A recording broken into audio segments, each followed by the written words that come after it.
আকাশীগংগাত সেৱা জনাই বৰ অসম কাৰ্যসূচীৰ আৰম্ভণি অসম কংগ্ৰেছৰ। প্ৰাৰ্থনা কৰোঁ শান্তি সম্প্ৰীতিৰ বাবে, প্ৰাৰ্থনা আমি কৰিছোঁ সমন্বয়ৰ বাবে, প্ৰাৰ্থনা আমি আগবঢ়াইছোঁ ভাতৃত্ব ভাৱ লৈ। APCCৰ নিৰ্বাচনী পৰ্যবেক্ষক ভূপেশ বাঘেলক লৈ হাওৰাঘাটত কংগ্ৰেছৰ কৰ্মী সভা।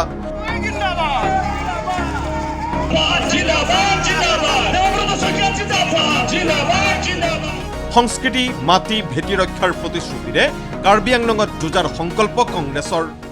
সভা বিৰোধী দলৰ সভা, সেই সভাত আপোনালোকৰ সমাগমে আজি আমাক এই কথাত পতিয়ন নিয়াইছে যে মুখ্যমন্ত্ৰীয়ে যিমানেই চেষ্টা কৰক চৰকাৰী আঁচনিৰে তেখেতে মানুহৰ অন্তৰ আৰু বিবেক জয় কৰিব নোৱাৰে।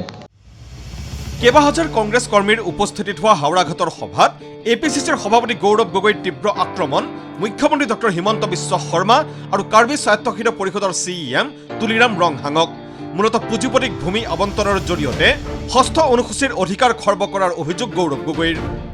যদি 5 বছৰ আৰু তেওঁলোকৰ শাসন থাকে, আপোনালোকে দেখা পাব 1 বিঘা মাটি পাহৰি যাওক, এটা কঠা মাটি 1 কঠা মাটি জনসাধাৰণৰ নামত নাথাকিব, গোটেইখিনি মাটি নামজাৰি আদানী অম্বানীৰ মামী নামত হৈ যাব। কাৰ্বি আংলঙত জুনিয়ৰ হিমন্ত বহি আছে, কাৰ কথা কৈছো? তুলিৰাম ৰংহাং ডাঙৰীয়াৰ কথা কৈছো।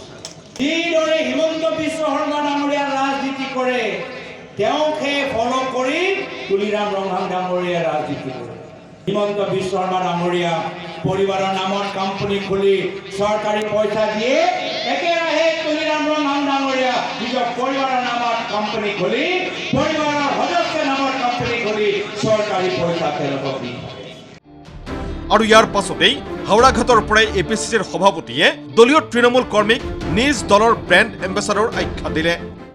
আজি ইয়াত উপস্থিত হৈ থকা হোজাই, নগাঁও, পশ্চিম পূব, আৰ্মি ৰংখাং পৰা অহা, ডিমা হাছাও, হাফলং পৰা অহা কংগ্ৰেছৰ কৰ্মী মোৰ বাবে মোৰ ব্ৰেণ্ড এম্বেচাডৰ, আমাৰ দলৰ ব্ৰেণ্ড এম্বেচাডৰ।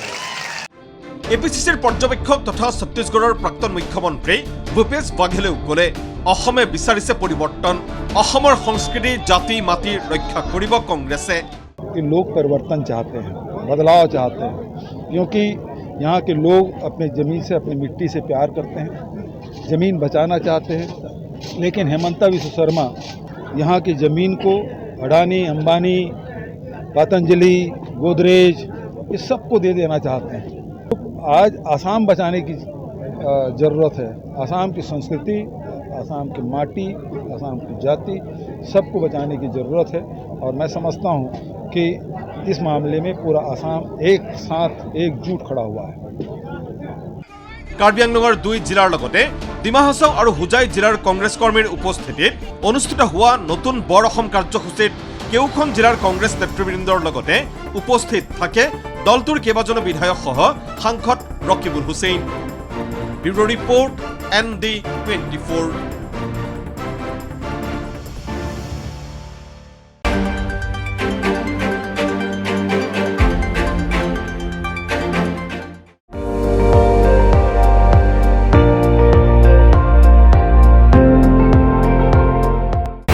আপুনি চাই আছে ND24, সৰ্বশ্ৰেষ্ঠ নহয় সৰ্বোত্তমৰ দৌৰ।